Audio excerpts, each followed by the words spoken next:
Making a video game is hard.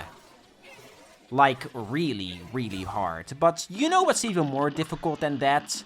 Making a good game, we kinda take it for granted, but the amount of time, effort, and willpower it takes to make one of these cannot be underestimated. And on top of that, this is also a highly competitive market. Hundreds of games get made each day, and most of them get shoved under the rug because they fall into the D to C tier category. And as little slimy, sweaty consumers, we usually like to focus on these two ends of the stick. The best of the best or the puke bucket. Meaning that everything in the middle, I would say about 70% of games, don't get a lot of recognition. Maybe because of a lack of marketing or aspects that bring the game down. Annoying difficulty bumps, bad quest design, poor writing, simplistic and tiring mechanics, you name it. And one of these categories that always bothers me more than it should are the all-style, no-substance games, and I've been seeing a lot more of these fly by over the years, especially in the indie scene. These are titles where the devs put so much love, care, and passion into their craft, into their world when it comes to animation, ideas, and art direction, but then forget to hire an actual game designer, so you end up with a pot of slop with a pretty ribbon tied around it, which, you know, yeah, it looks very pretty, it's a pretty pot, but I don't want to eat the contents of it. One of these games is called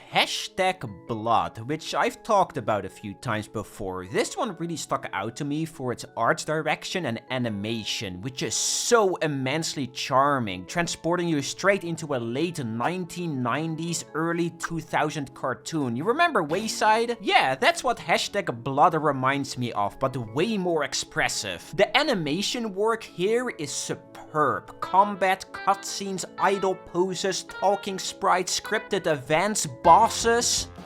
Bro, how do you come up with something like this? This is gold. This is pure gold. This is a game with a big soul and it looks awesome. But when you actually play it, I hate to be the bringer of bad news, but it's pretty bad. There's no real flow to the whole thing. It's a game that doesn't really know what it wants to be. Is it an exploration game? Kinda, but exploring is really tedious. Is it a vampire slaying game? Also kinda, but the combat is way too simple and clunky. Is it a puzzle game? I mean, if you want to call this a puzzle. One of the missions I got was go to the mall and talk to every NPC and dive into every dumpster for collectibles. This took me like 30 minutes to complete because I kept losing track on what I already did. So I was just running around in circles, pressing A on everything. This is dog doo-doo game design, just straight up awful. You can dress up a title as fancy as you want, give it a dozen of bells and whistles, but if your core concept isn't solid, the whole thing will just break apart and you can see through the cracks with ease. In the case of #Blood, it makes sense though, because the developer of it, Exit 73, isn't a game studio, but rather an animation one, which, I mean, it basically explains everything. Playing with ideas first before diving into the goop and dressing it all up is so important. Gathering feedback, join game jams, play bad games to see what works and most importantly what doesn't. If you don't do this and jump in head first, you will end up with something like #Blood, which again looks gorgeous but plays like a dog's ass. God, I'm getting over that whole monologue about this, by the way. When you're building a video game world, you're building with ideas. And that can be like working with quickset cement.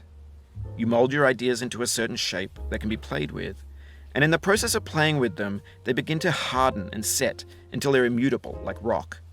And at that point, you can't change the world, not without breaking it into pieces and starting fresh with new ideas.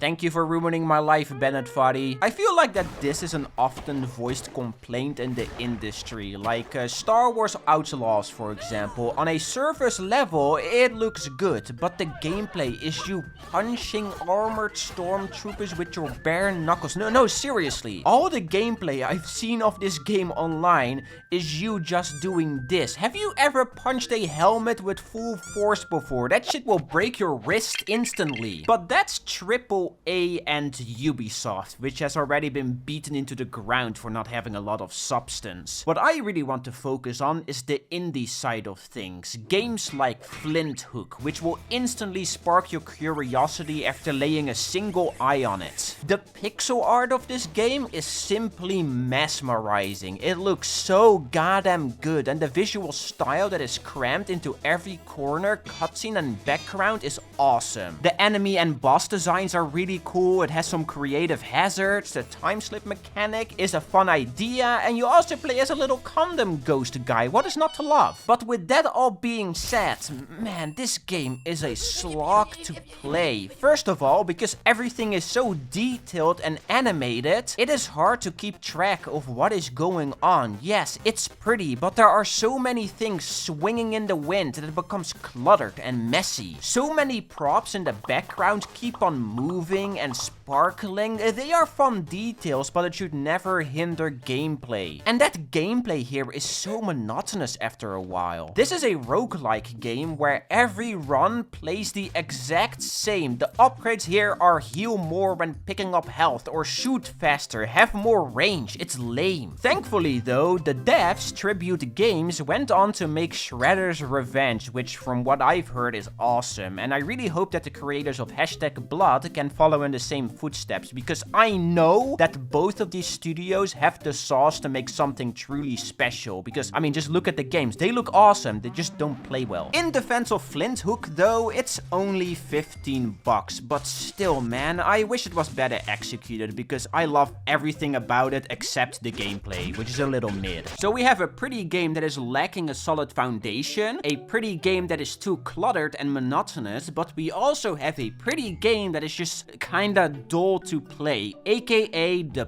Plucky Squire. Just like the other two games, it looks awesome, and Funny Fish on the Flow even makes an appearance, so that's a bonus point. It has a fun mechanic of swapping between a 2D and 3D world to solve simple puzzles, and the game genuinely does some cool things with this, like being able to walk on walls or to move items between the two perspectives. They also give you these tilting gloves, which allows you to tilt the storybook to slide things from one side to the other, and a stop stamp that halts a moving object so you can bypass it. It really does do some creative things with this double dimension mechanic, but besides that and looking pretty, man, it's just kinda lame, and I was yawning quite a lot out of boredom. The game keeps on holding your hand with such a strong, sweaty grip, never even thinking of letting go. The Plucky Squire is a very simple surface level game, and the puzzle, story and interactions are cute, but also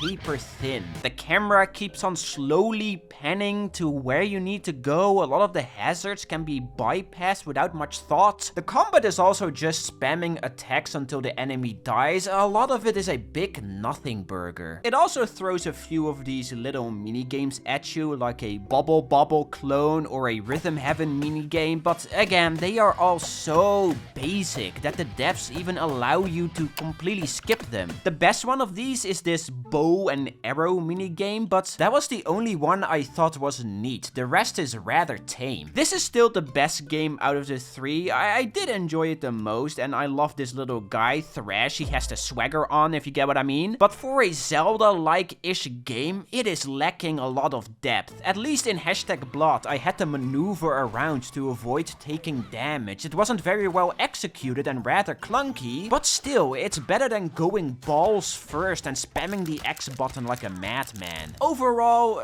trust me when I say this, but I never go into a game hoping for it to be bad, especially when it comes to indie games. I love this entertainment medium. I think I've definitely shown that over the years, but I really do want the best for the indie side of things and the people that work in it. Again, making a game is hard. I think a lot of us don't really understand how hard, but because this is such a competitive market, I, as a consumer, am not stuck to one game. I can with ease jump over to another ship, and that's why I'm so critical. I want these games to succeed. I love art, I love games, but these titles have problems, missteps, bad design decisions that bring them down. In the end, you can have a beautifully made game with a ton of passion behind it, but if your game part of your game isn't well executed, well, then a lot of people aren't going to be interested in checking it out.